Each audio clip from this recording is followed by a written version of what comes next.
Hello all, welcome to LTX classes. So ఈరోజు మనం the most important current affairs for group 2 చూసే ముందు ఏంటి అంటే నిన్నటి ఎంసీక్యూస్ అనేది ఇచ్చాను కదా మీకు. సో దిస్ ఈరిస్ అనేది ఏ జాతికి చెందింది అనేది. సో ఏంటి ఈరిస్ అనేది ఫస్ట్ ఆఫ్ ఆల్ అది ఏంటి అనేది తెలిసిందనుకోండి, అది బ్యాక్టీరియల్ ఇన్ఫెక్షనా లేకపోతే వైరల్ ఇన్ఫెక్షనా లేకపోతే ఫంజైటిసా ఏంటి అనేది మనకు తెలుస్తుంది. సో ఏంటి కోవిడ్ తాలూకా వేరియంట్, ఒమిక్రాన్ నుండి వచ్చిన కోవిడ్ వేరియంట్ పేరే ఇప్పుడు ప్రజెంట్ ర్యాపిడ్గా స్ప్రెడ్ అవుతుంది ఈరిస్ అని చెప్పేసి చెప్పుకున్నాం. సో చాలా వరకు కూడా మీరందరూ కూడా ఆన్సర్ చేయడం జరిగింది. Very good Manikanta, option C correct. And Vasu పిచ్చిక C viral, very good. And Indian society MCQ classes నేను మోస్ట్ ప్రాబబ్లీ కంటిన్యూ చేయడానికి ట్రై చేస్తాను. But as of now current affairs continue చేస్తున్నాను, but soon I will start. Devi Prashanti, C viral correct. And Maunika, very good, viral. Madhu, C viral, good, correct. And Surya Teja Garu, viral, correct. Okay. So day by day మీరు answers అనేది పెట్టడం అనేది increase అవుతుంది. I'm really happy for that. మీరు ఇక్కడ answers రాయడంతో పాటు మీరు మీ బుక్స్లో కూడా నోట్ డౌన్ చేసుకోవడానికి ట్రై చేయండి. ఎందుకు అంటే నేను క్లాస్ చెప్పగానే క్వశ్చన్ అడిగినప్పుడు మీరు ఆన్సర్ చేయడం అనేది వేరు, అదే ఒక 15-20 డేస్ తర్వాత నేను అదే ముక్క ఈరిస్ అనే ముక్క అడిగితే ఇన్ఫ్యాక్ట్ మనకేంటంటే ఆ వర్డ్ విన్నామా అని గుర్తొస్తుంది. సో అప్పుడు మనం చాలా కన్ఫ్యూజ్ అయ్యే ప్రమాదం అనేది ఉంటుంది. అందుకే నేను ఈరిస్ కోవిడ్ అని పెట్టలేదు. కోవిడ్ అనగానే అందరికీ కరోనా వైరస్, వైరల్ ఇన్ఫెక్షన్ అని పెడతారు. So it is not now, it matters. What it matters అంటే మనకు ఒక 15-20 డేస్ తర్వాత కూడా మనకి గుర్తుంచుకునే కెపాసిటీ అనేది ఉండాలి. సో అందుకోసమే షార్ట్ కట్స్లోని మీరు నోట్ మేకింగ్ అనేది చేసుకోండి. దానివల్ల మీరు ఎవ్రీ సండే రివిజన్ చేసుకున్నారనుకోండి, సో దాని ద్వారా ఏంటి అంటే మీకు చాలా చాలా హెల్ప్ అవుతుంది. నేను దీనికోసం మీరు రివైజ్ చేస్తున్నారా లేదా అని చెక్ చేయడానికి కూడా most probably every Sunday only MCQs అనే పెడతాను. అవి కేవలం మీరు దాంట్లో ఆన్సర్స్ మాత్రమే చేయాలి, నేను ఎటువంటి ఎక్స్ప్లెనేషన్ ఇవ్వను. సో ఆర్టికల్స్ అన్నీ మీకు రివైజ్ చేయడానికి ఈ విధంగా హెల్ప్ అయ్యే స్కోప్ అనేది కూడా ఉంటుంది. ఓకేనా? సో ఈరోజు ఆర్టికల్స్ అనేవి చూసే ముందు ఒక చిన్న అనౌన్స్మెంట్. ఇప్పుడు మన ఎల్టీఎక్స్ క్లాసెస్ వాళ్ళు ఏపీఎస్సి గ్రూప్ 2 కోసం అని చెప్పేసి, అంటే రీసెంట్గా ఏదైతే మనకి 2023 సిలబస్ ఇచ్చారో ఆ సిలబస్ వైజ్గా సివిల్స్ ఫ్యాకల్టీ చేత క్లాసెస్ అనేవి టీచ్ చేయించడం అనేది జరిగింది. సో ఇప్పుడు ఆ క్లాసెస్ అనేవి మీకు అవైలబుల్గా ఉన్నాయన్నమాట. రికార్డెడ్ సెషన్స్ అనేవి ఉన్నాయి. ప్రిలిమ్స్ కోసం అయితే కేవలం 7,000 రూపాయలు, అదే ప్రిలిమ్స్ ప్లస్ మెయిన్స్ కావాలి అనుకుంటే 10,000 రూపీస్. దీంతో పాటు మీకు ఈదర్ ప్రిలిమ్స్ కానీ ప్రిలిమ్స్ ప్లస్ మెయిన్స్ ఏ తీసుకున్నా సరే మీకు ఫ్రీ టెస్ట్ సిరీస్తో పాటు లైఫ్ టైం వ్యాలిడిటీ ఆప్షన్ అనేది ఉంటుంది. అంటే అర్థం ఏంటి, మీరు ఎగ్జామ్ క్లియర్ చేసేంత వరకు కూడా ఎల్టీఎక్స్ క్లాసెస్ తాలూకా సపోర్ట్ అనేది మీకు ఉంటుంది. అండ్ దీనికి రిలేటెడ్ మీకు ఏమైనా ఎంక్వైరీస్ కానీ ఉన్నాయనుకోండి, 7893899553 ఈ నెంబర్కి కాల్ చేసి మీ డౌట్స్ అనేవి క్లియర్ చేసుకొని త్వరగా జాయిన్ అయ్యే ప్రయత్నం అనేది చేయండి. ఓకేనా? సో ఈరోజు ఇంకా మనం ఫర్దర్గా ఆలస్యం చేయకుండా ఈరోజు ఆర్టికల్స్లోకి ఎంటర్ అయిపోతాం ఈరోజు. So welcome to group 2 current affairs session LTX classes. And class teach చేస్తుంది శాంతి మ్యామ్. నా పేరు శాంతి. సో ఫస్ట్ ఆర్టికల్ అనేది చూద్దాం.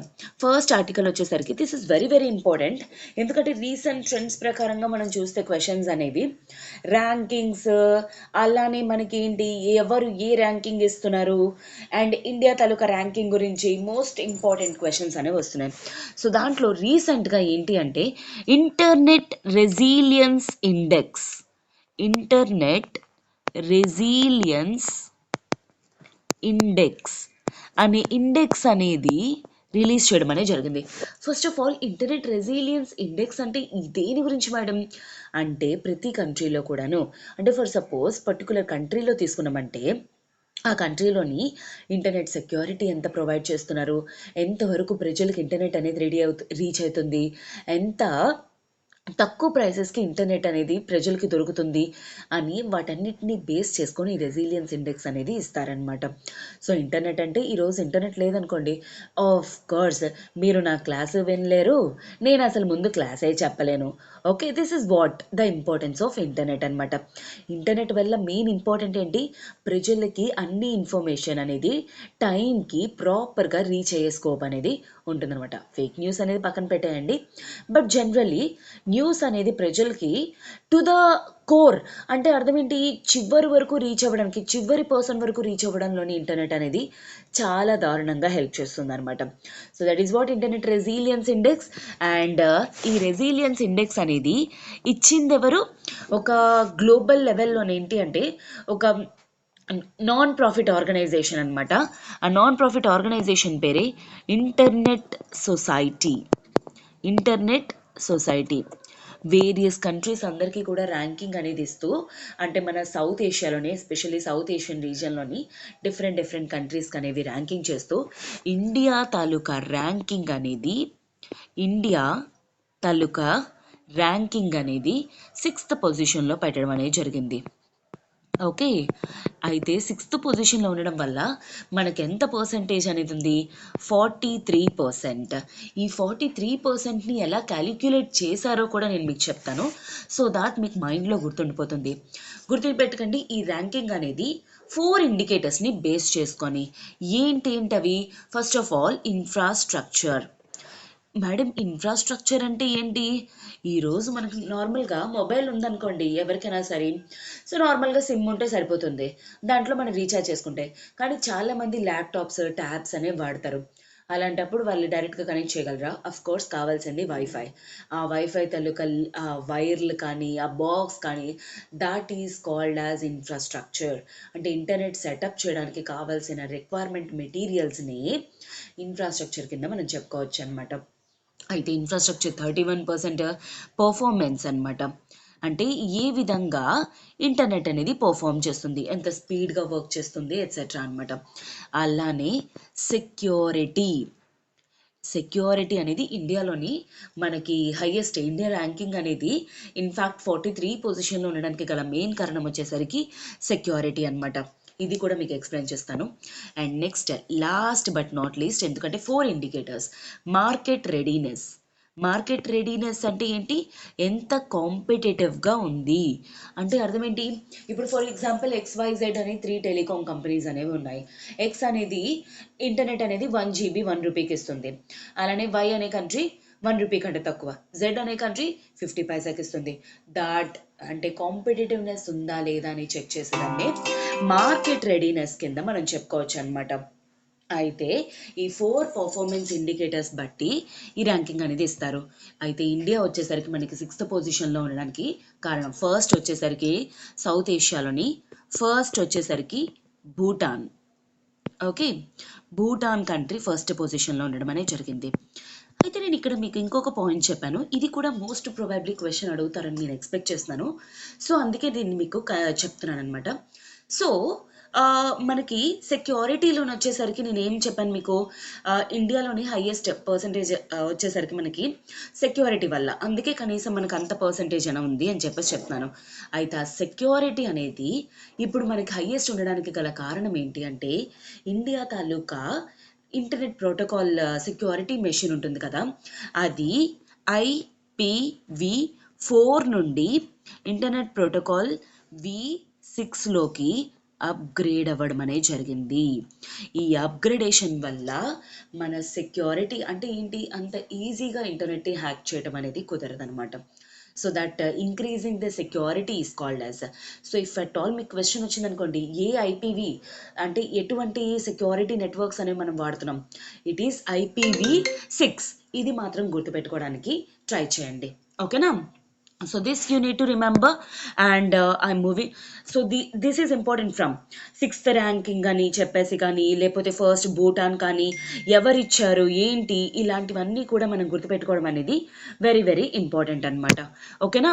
సో నెక్స్ట్ ఆర్టికల్ మనం వచ్చేసరికి, okay, I'm moving to the second article.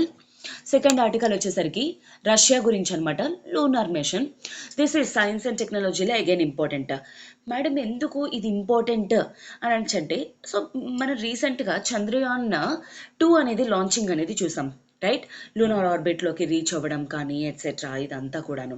So ఇదే కాంటెక్స్లోని రీసెంట్గా రష్యా ఏంటి అంటే, ఆల్రెడీ ఎప్పుడు డిసైడెడ్ మిషన్, బట్ ఈరోజు August 11th రోజు, ఈరోజు ఏంటి అంటే ఈ మూన్ మీద ల్యాండింగ్ మెషిన్ని అంటే పంపించడానికి ఈరోజు సెటప్ చేయడం అనేది జరిగింది. ఆ మిషన్ పేరే లూనా 25. లూనా 25 ఎట్ ఆల్ ఎవరిది అనే క్వశ్చన్ వస్తే it is of Russia 1. Russia తాలూకా లూనార్ మిషన్ అనమాట. ఏంటిది? Lunar landing spacecraft. Okay, lunar landing spacecraft అనమాట. ఇప్పుడు మనకి చంద్రయాన్లో ఏ విధంగా అయితే ల్యాండర్, రోవర్స్ అలా ఎలా ఉన్నాయో అలానే లూనా 25 రష్యా తాలూకా మిషన్లో కూడా. అట్ ద సేమ్ టైం మనకి ఇంకోటి ఇంపార్టెంట్ ఏంటి అంటే, ఇప్పుడు మనం ఎలా అయితే మన స్పేస్ మిషన్ని ఇస్రో కింద చెప్తున్నామో అలాగే రష్యా తాలూకాది ఏమంటాము? Roscosmos. Okay, this word is also very very important అనమాట. అయితే ఇది కూడాను మనకేంటి అంటే లూనార్లోని సౌత్ పోల్ని, ఓకే, సౌత్ పోల్ని రీచ్ అవ్వడానికి, సిమిలర్లీ మన చంద్రయాన్ లాగే సౌత్ పోల్లో రీచ్ అవ్వడానికి.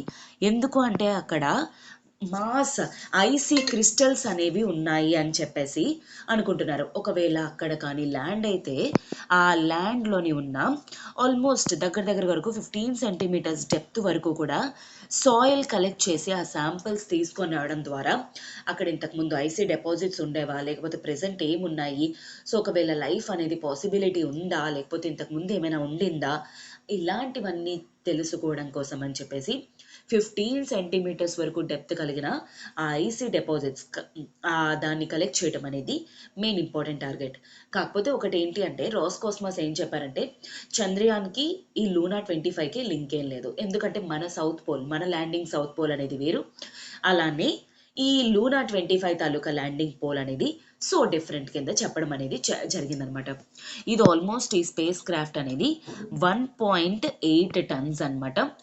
అండ్ ఆల్మోస్ట్ 31 కేజెస్ని సైంటిఫిక్ ఎక్విప్మెంట్ని వెయి చేస్తూ ఇది తీసుకెళ్ళడం అనేది జరిగింది.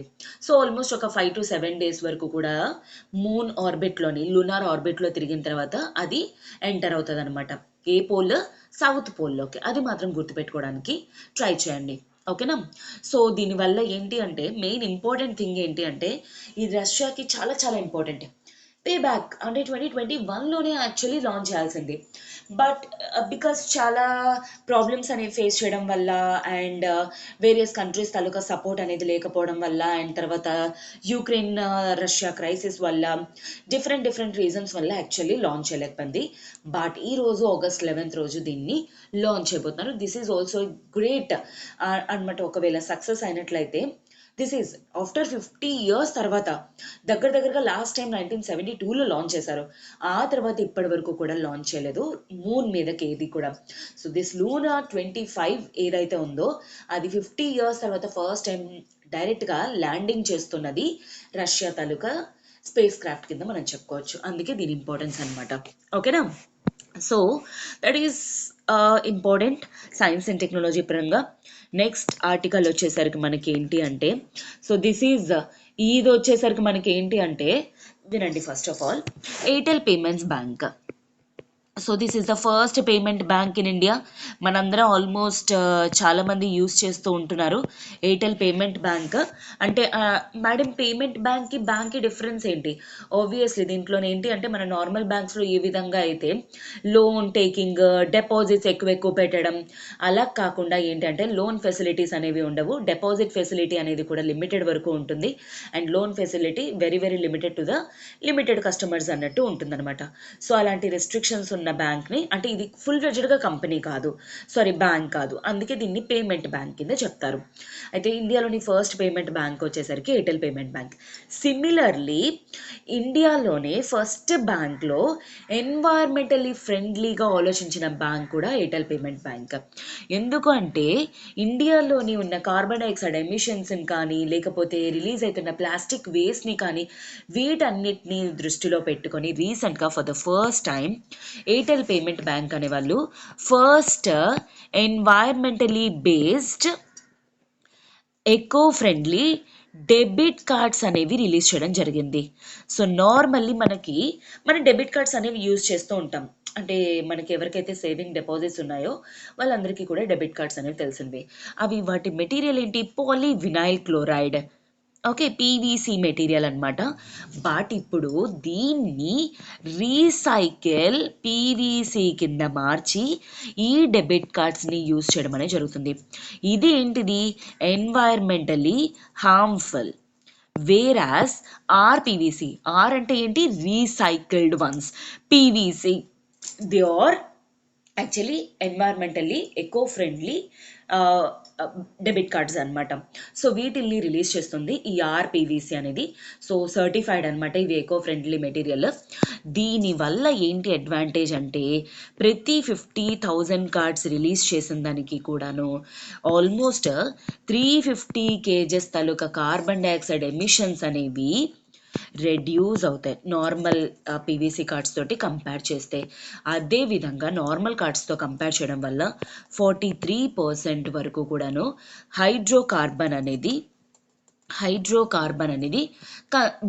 కన్జంప్షన్ అనేది జరుగుతుంది అనమాట. దీనివల్ల పెట్రోలియం యూసేజ్ కానీ ఇవంతా కూడాను రెడ్యూస్ అవుతుంది అనమాట. సో అండ్ అలానే ఆల్మోస్ట్ ఈ పీవీసీ అంటే ఈచ్ బ్యాచ్ ఆఫ్ ఒక్కొక్క బ్యాచ్ని తయారు చేయడం వల్ల ఆర్పీవీసీ కార్డ్స్ వలన 6.6 మిలియన్ లీటర్స్ ఆఫ్ వాటర్ అనేది కూడా సేవ్ చేయొచ్చు. ఇది మెయిన్ ఇంపార్టెంట్ అనమాట ఈ ఆర్పీవీసీ. ఇఫ్ అట్ ఆల్ మీరు ఆర్పీవీసీ అని చూసినా, పీవీసీ అని చూసినా, లేకపోతే ఇదేంటిది డెబిట్ కార్డ్ లేదా ఫస్ట్ పేమెంట్ బ్యాంక్ లేదా first debit card eco friendly release చేసింది ఎవరు, ఇలాంటివన్నీ కూడా మనకు వెరీ వెరీ ఇంపార్టెంట్. అండ్ దీని గురించి మీకు ఇంకొంచెం నాలెడ్జ్ అనేది ప్రొవైడ్ చేస్తాను, ఎందుకంటే డైరెక్ట్గా ఇదే క్వశ్చన్ అడుగుతారని మనకు స్కోప్ లేదు. మేబీ ఒకవేళ పీవీసీ గురించి అడిగితే క్వశ్చన్, అప్పుడు మనం దెబ్బ అయిపోతాం. సో అందుకని చెప్పేసి నేను మీకు ఇది కూడా ఎక్స్ప్లెయిన్ చేస్తున్నాను. పీవీసీ అనేది ఫర్ ద ఫస్ట్ టైం ఏంటి అంటే దాన్ని సింథసైజ్ చేయడం. అప్పటి ముందు వరకు కూడా మనకి కార్డ్స్ అనే కాన్సెప్ట్ అనేది లేదు. అప్పటి వరకు ఉన్నా సరే అవి కాంక్రీట్తో కానీ వుడ్తో కానీ వాటితో తయారు చేయడం అనేది జరిగింది. కాకపోతే 1872లోనమాట ఫస్ట్ టైం పీవీసీని సింథసైజ్ చేయడం అనేది జరిగింది. సింథసైజ్ అంటే ఏంటి, తయారు చేయడం. ఎవరు తయారు చేశారు, ఒక జర్మన్ సైంటిస్ట్ అనమాట. అతని పేరే యూగన్ బౌమెన్. అయితే ఆ తర్వాత అప్పటికి ఇది కమర్షియలైజ్డ్ కాదు, గుర్తుపెట్టుకొని దీన్ని సింథసైజ్ చేశారు, కమర్షియలైజ్ అనేది ఇంకా చేయలేదు. ఆ తర్వాత దీన్ని లేట్ 20th సెంచురీలో కానీ అండ్ తర్వాత వాళ్ళు ఇంకా తయారు చేస్తూనే ఉన్నారు. బట్ ఫైనల్లీ ఏంటంటే పీవీసీ అనేది హార్డ్లీ లైక్ 1940s 1950s ఆ టైంలోని వెస్ట్రన్ కంట్రీస్లో కమర్షియలైజ్ అవ్వడం అనేది జరిగింది. సో తర్వాత మనకి 1970s ఆ టైం నుండి కూడాను ఇండియాలో కూడా కమర్షియలైజ్ అవ్వడం అనేది జరిగిందనమాట. అయితే ఈ పీవీసీలోని మెయిన్ స్టార్టింగ్ ఎందుకు కమర్షియలైజ్ చేయలేపారు, ఎందుకంటే పీవీసీ అంత బల్క్గా కానీ పీవీసీ కార్డ్స్ని తయారు చేయడానికి కావాల్సింది అంత సాలిడ్గా ఉండేది కాదనమాట. సో తర్వాత కొన్ని ఎడిటివ్స్ అనేవి యాడ్ చేస్తూ పీవీసీని ఫైనల్లీ కార్డ్స్ కింద కానీ డిఫరెంట్ ప్రోడక్ట్స్ కింద యూజ్ చేయడం అనేది స్టార్ట్ చేశారు. అయితే మనకి పీవీసీ కార్డ్స్లోని మెయిన్ యూజ్ చేసిన కాంపోనెంట్ ఏంటి అంటే రెజిన్ కాంపోనెంట్. ఈ రెజిన్ కాంపోనెంట్ అనేది పీవీసీ తయారు చేయడం అనేది మెయిన్ కాంపోనెంట్ అనమాట. ఇది ఒక వైట్ బ్రిటిల్ సాలిడ్ మెటీరియల్ అనమాట, గ్రాన్యూల్స్ రూపంలో దొరుకుతుంది. సో అండ్ తర్వాత ఇదేంటి అంటే ఈజీగా డిఫరెంట్ కెమికల్స్తో కానీ ఎట్సెట్రా కలిసిపోయే మెటీరియల్ అనమాట పీవీసీ అనేది. అందుకే దీన్ని ఎక్కువగా యూజ్ చేయడం అనేది జరుగుతుందనమాట. సో దీనికి ఫైర్ రిటార్డింగ్ కానీ లేకపోతే ఫ్లెక్సిబిలిటీ కానీ మైక్రోబ్స్ అనే పట్టడం కానీ అలాంటివి ఏవి ఉండవు. సో అందుకే చాలా వరకు పీవీసీ యూజ్ చేయడం చేస్తున్నారు. But this is environmentally harmful. అందుకోసమే ఈ పీవీసీని రీసైకిల్ చేస్తూ ఇప్పుడు ఎయిర్టెల్ పేమెంట్ బ్యాంక్ వాళ్ళు దీన్ని ఎకో ఫ్రెండ్లీ చేయడం అనేది జరిగిందనమాట. ఓకేనా. సో పీవీసీ తాలూకా ఇంకా స్ట్రక్చర్ ఎట్సెట్రా అదంతా కూడాను ఇన్ డెప్త్లో సర్చ్ చేయడానికి మీరు ట్రై చేయండి. నేను ఎగ్జామ్ పర్స్పెక్టివ్ వరకు కూడా మీకు ప్రొవైడ్ చేయడానికి ట్రై చేశాను. ఓకేనా. So next article is CBIC. So first of all CBIC full form ఏంటి, central board of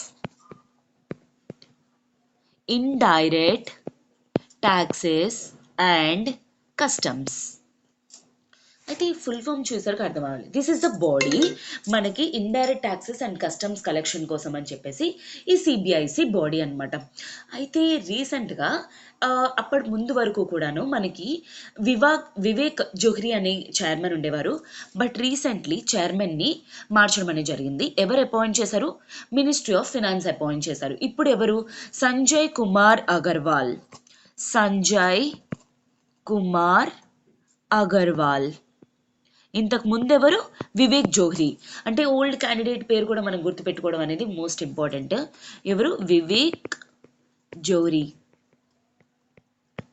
old one replaced Sanjay Kumar Agarwal. Sanjay Kumar Agarwal replaced Vivek Johri actually ఇప్పుడు ప్రెసెంట్. అయితే ఇతను ఒక ఐఆర్ఎస్ ఆఫీసర్. గుర్తుపెట్టుకోండి, సిబిఐసికి కానీ లేకపోతే CBDT central board of direct taxes కానీ రెండింటికి కూడా ఆల్మోస్ట్ చైర్మన్స్ ఎప్పుడు కూడా ఐఆర్ఎస్ ఆఫీసర్స్ ఉంటారు and appointed by ministry of finance. These two are most important points అనమాట. అయితే ఎగ్జామ్ పర్స్పెక్టివ్లో మనకి ఇంకొకటి ఇంపార్టెంట్ ఏంటి అంటే, ఇది ఒక సిబిఐసి అనేది ఒక స్టాట్యుటరీ బాడీ. అయితే స్టాట్యుటరీ బాడీ అంటే అర్థం ఏంటి? ఒక యాక్ట్ నుండి, ఆబ్వియస్లీ ఫినాన్స్ యాక్ట్ నుండి క్రియేట్ అయిన సిబిఐసి బాడీ అనమాట. So statutory body ministry of finance కంట్రోల్లోని వర్క్ చేస్తుంది అనమాట, ఇండైరెక్ట్ ట్యాక్సెస్ డిపార్ట్మెంట్లోని. సో లైక్ జిఎస్టీ కానీ, సర్వీస్ ట్యాక్సెస్ కానీ, సెంట్రల్ ఎక్సైజెస్ కానీ ఇవన్నీ ఉంటాయి కదా, ఇలాంటి ఇండైరెక్ట్ ట్యాక్సెస్ అన్నీ కూడా. ఇప్పుడు నాకు కింద కామెంట్ బాక్స్లో మీరు ఇంకొక వర్క్ ఏం చేస్తారో తెలుసా? డైరెక్ట్ ట్యాక్సెస్కి, ఇండైరెక్ట్ ట్యాక్సెస్కి ఒక ఫైవ్ ఎగ్జాంపుల్స్ అనేవి పెట్టండి. సో గుర్తుంచుకోండి, మీకు ఎకానమీ అనేది మెయిన్స్లోని సెపరేట్ పేపర్. ఓకే, సో ఆ పేపర్లోని మీకు ఆల్మోస్ట్ 75 క్వశ్చన్స్ వరకు కూడా అడిగే స్కోప్ ఉంటుంది. వాటిల్లోని ట్యాక్సెస్లో ఏ క్వశ్చన్స్ అడుగుతారో కూడా మనకు తెలియదు. సో అందుకే నేను ఈజీ క్వశ్చన్ అడుగుతున్నాను, 5 direct tax examples, 5 indirect tax examples అనేవి నాకు కింద కామెంట్ బాక్స్లో మెన్షన్ చేయండి. ఆన్లైన్లో చెక్ చేసి కాదు, క్లాస్ విన్న తర్వాత, అంటే మీకు ఎంతవరకు గుర్తుందో అనేది పెట్టండి, మిమ్మల్ని మీరు ఎవాల్యుయేట్ చేసుకోవడానికి. So this is a statutory body.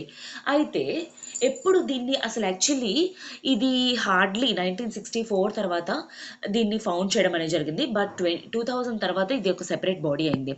అప్పటి వరకు కూడా ఎలా ఉండేది? 1947 వరకు కూడాను, అంటే 1947 నుండి కూడాను సిబిఆర్ అనే బాడీ ఉండేది, సెంట్రల్ బోర్డ్ ఆఫ్ రెవెన్యూ అన్నమాట. Central board of Revenue direct ట్యాక్సెస్లో కానీ, ఇండైరెక్ట్ ట్యాక్సెస్లో కానీ, పాలసీ మేకింగ్ కానీ, కలెక్షన్ కానీ, డివిజన్ కానీ ఎట్సెట్రా ఇదంతా కూడాను సిబిఆర్ వాళ్ళే చేసేవారు. ఆ తర్వాత 2000 తర్వాత, ఎప్పుడు 2000 తర్వాత 2 బాడీస్ కింద స్ప్లిట్ అయిపోయింది.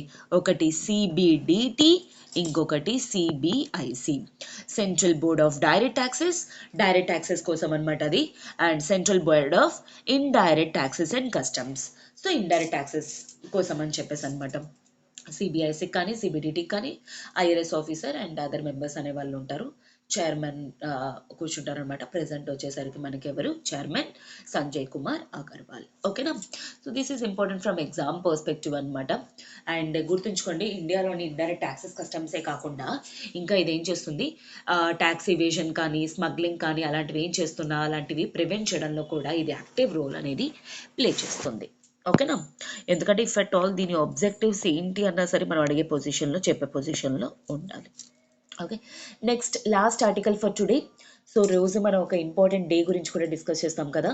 సో ఆగస్ట్ 9th రోజు, రీసెంట్లీ ఆగస్ట్ 9th రోజు వరల్డ్ ట్రైబల్ డేని సెలబ్రేట్ చేయడం అనేది జరిగింది.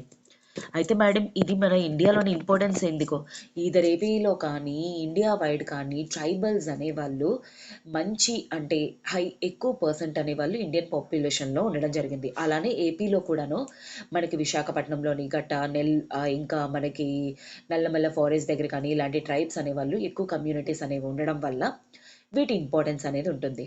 ఈ ట్రైబల్ డే అనేది దేనికోసం? సో గ్లోబల్ లెవెల్లోని వీళ్ళు ట్రైబల్ పొజిషన్, అంటే వీళ్ళు వరల్డ్ వైడ్ చూసుకుంటే 5% ఆఫ్ ఆల్మోస్ట్ పాపులేషన్ ఉన్నారు. కానీ అలాగే అట్ ద సేమ్ టైం తీసుకుంటే వరల్డ్ పాపులేషన్లో, పూర్ పాపులేషన్లో తీసుకుంటే 15% కన్స్టిట్యూట్ ట్రైబ్స్. పూర్ పాపులేషన్లో 15% అనమాట. వాళ్ళ పాపులేషనే వరల్డ్లో 5%, కానీ పూర్ పీపుల్లో మాత్రం 15% దే కన్స్టిట్యూట్. వీళ్ళకు ఒక హెల్త్ ఫెసిలిటీస్ ఉండవు, ఎడ్యుకేషనల్ ఫెసిలిటీస్ ఉండవు, ఏ ఫెసిలిటీస్ అనేవి కూడా ఉండట్లేదు అనమాట. సో ఇలాంటి వాటన్నిటి కోసం వీళ్ళ పొజిషన్ కానీ, వీళ్ళ హెల్త్ లెవెల్స్ కానీ, ఎడ్యుకేషన్ లెవెల్స్ కానీ, వీళ్ళ సోషల్ ఎంపవర్మెంట్ కోసం అని చెప్పేసి, అవేర్నెస్ కోసం అని చెప్పేసి ఈ ట్రైబల్ డేని గ్లోబల్గా వరల్డ్ వైడ్ సెలబ్రేట్ చేయడం అనేది జరుగుతుందనమాట. అయితే ఆల్మోస్ట్ ఈ ట్రైబల్ డే అనేది ఎందుకు సెలబ్రేట్ చేస్తున్నారు, లైక్ దీని హిస్టరీ ఏంటి? So for the first time డిసెంబర్లోని 1994లోని ఏంటి అంటే యునైటెడ్ నేషన్స్ జనరల్ అసెంబ్లీ ఏంటంటే ప్రొక్లైమ్ చేసిందనమాట వరల్డ్ ట్రైబల్ డేని సెలబ్రేట్ చేయాలని. అయితే ఎందుకు ఆగస్ట్ 9ని సెలబ్రేట్ చేశారు?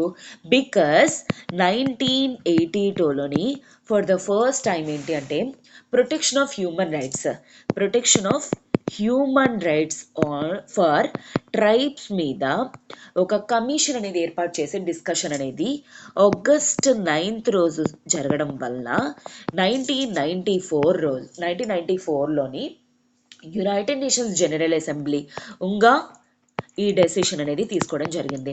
సో అప్పటి నుండి ఏంటి అంటే every year August 9th world tribal day కింద సెలబ్రేట్ చేయడం అనేది జరుగుతుంది. అయితే ఈ ఇయర్ వచ్చేసరికి మనకి ఇన్ఫ్యాక్ట్ థీమ్ అనేది కూడా very very important.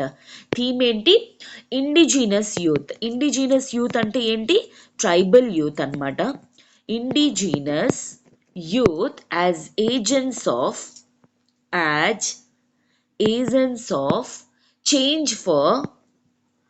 Change for self-determination.